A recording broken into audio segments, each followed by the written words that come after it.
Halo para pedagang lan investor sing dikasihi. Karo kowe guru markets. Kita miwiti karo informasi umum babagan perusahaan. Setitik luwih kita bakal katon ing saben parameter ing setitik liyane rinci. Yen sampeyan pengin, sampeyan bisa ngaso video. Kita ngajak sampeyan nimbang kabeh parameter organisasi sing diteliti kanthi teliti. Saiki ayo bandingake kinerja perusahaan saiki Enersys, ticker ENERSYS. Review iki digawe nggunakake data wiwit 8 April 2025. Dening klasifikasi guru, markets perusahaan Enersys kalebu subkategori. Prom Elektron, 64 organisasi melu evaluasi, iki banget perwakilan. Kita bakal katon ing solusi final ing mburi video. Asil saka kanggo perusahaan, 6,5 saka 10 terms. Asil rata-rata kanggo subkategori punika 1,7 terms. Yen sampeyan deleng sacara umum, ing pasar saham as umume. Kita bakal weruh sing skor rata-rata kanggo pasar saham ing agregat punika 1,9 terms. Marang skor 6,5 terms kanggo Enersys. Bandingake dinamika rega saham perusahaan Enersys lan perusahaan subkategori. Kita waca sing liwat 12 sasi enggo bareng perusahaan Enersys nuduhake owah-owahan minus 11,1%. Marang owah-owahan rega ing subkategori minus 11,7%. Iki ora ngandika cetha, nanging perlu kanggo njupuk catetan saka kasunyatan iki. Kapitalisasi pasar perusahaan Enersys regane $3,2 miliar.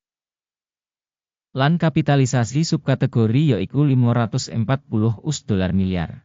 Enersys duwe bagian 0,592% lan minangka salah sawijining perusahaan cilik ing subkategori kasebut. Kapitalisasi neraca perusahaan kira-kira $1,84 miliar. Kapitalisasi neraca subkategori yaiku $130 miliar. Enersys nuduhake 1,421%. Kanthi bandingake saham sing dikuasani saka ijol-ijolan lan nilai buku, kita bisa ndeleng ing ngisor iki. Saham dikuasani Enersys ing subkategori nalika netepake nilai pasar 0,592%. Kapitalisasi neraca punika 1,421%. Iki 140% luwih saka nuduhake nilai exchange.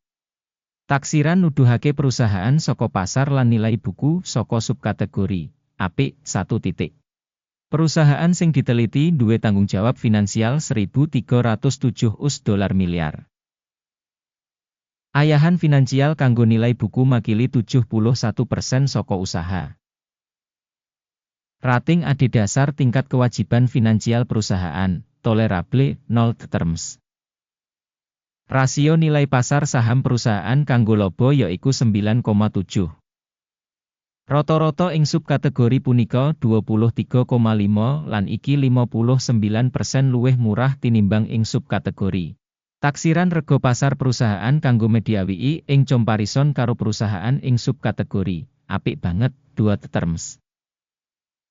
Media WI kanggo pungkasan 12 sasi ana $328 mayuta-yuta. Pangentukan mangsa kanggo teka 12 sasi samestine $391 mayuta-yuta. 19,3% luwih saka saiki. Taksiran bati mangsa sing diprediksi dibandingake karo perusahaan ing subkategori apik 0,5 poin. Rasio rega kanggo sales perusahaan punika 0,9. Rata-rata ing subkategori yaiku 2,2, iki 59% luwih murah tinimbang ing subkategori. Taksiran indikator nilai tukar kanggo revenue dibandingake karo indikator ing subkategori apik 1 poin. Revenue kanggo pungkasan 12 sasi ana $3.550 mayuta-yuta. Revenue maju kanggo teka 12 sasi wis samestine kanggo $4.24 mayuta-yuta. Kang 19% luwih saka ing wayahe saiki. Evaluasi volume penjualan ing mangsa ngarep dibandingake karo indikator perusahaan ing subkategori apik 0,5 poin. Wates punika 9,2%, karo rata-rata kanggo subkategori 9,3%. Prabdan antarane rata-rata subkategori lan kinerja perusahaan 0%. Taksiran bati dodolan dibandingake karo indikator ing subkategori, lumayan, 0 poin.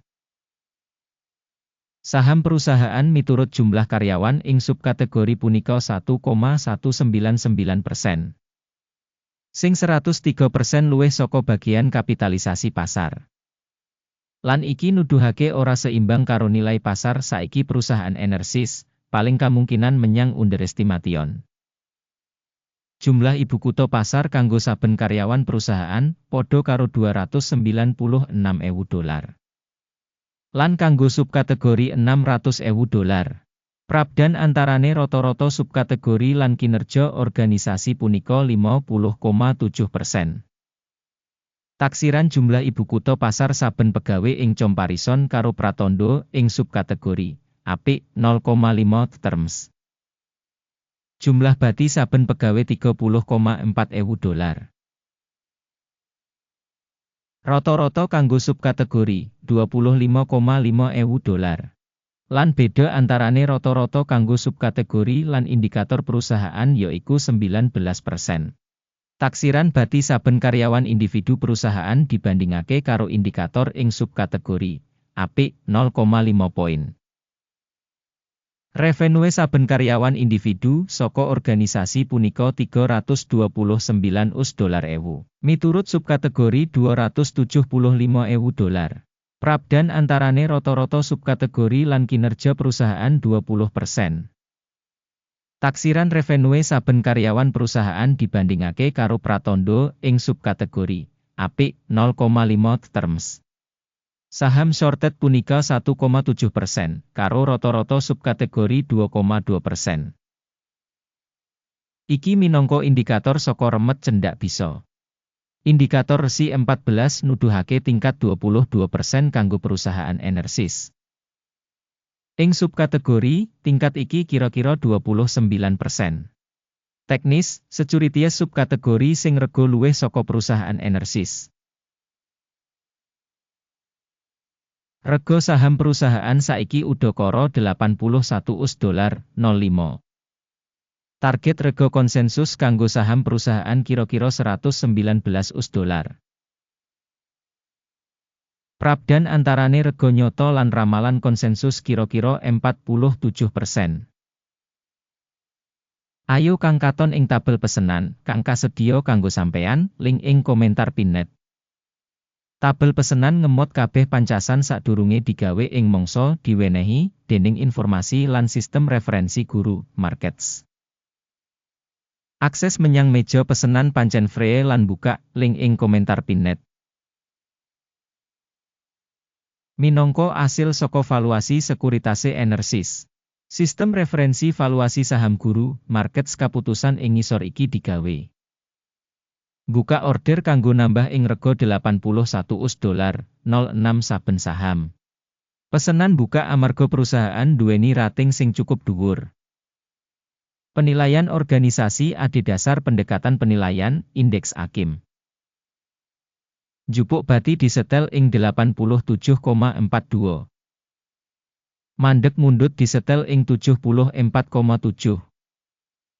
Yen pesenan ora ditutup kanthi jupuk bati utawa mandeg mundut. Ing kasus iki, transaksi ditutup kanthi otomatis ing pungkasan dagang ijol-ijolan tanggal 08 Mei 2025. Utawa ing dina kerja pungkasan sadurunge tanggal kasebut. Ticker iki bakal dadi pesenan jual imbangan. Video ing urutan imbangan bakal utawa wis diterbitake ing saluran iki. Nalika nutup salah siji pesenan utama utawa wawas, urutan ngelawan tetep otomatis. Matur nuwun kabeh kanggo nonton video iki lan gunakake sistem bantuan saka guru, markets. Sampeyan pancene penonton paling keren.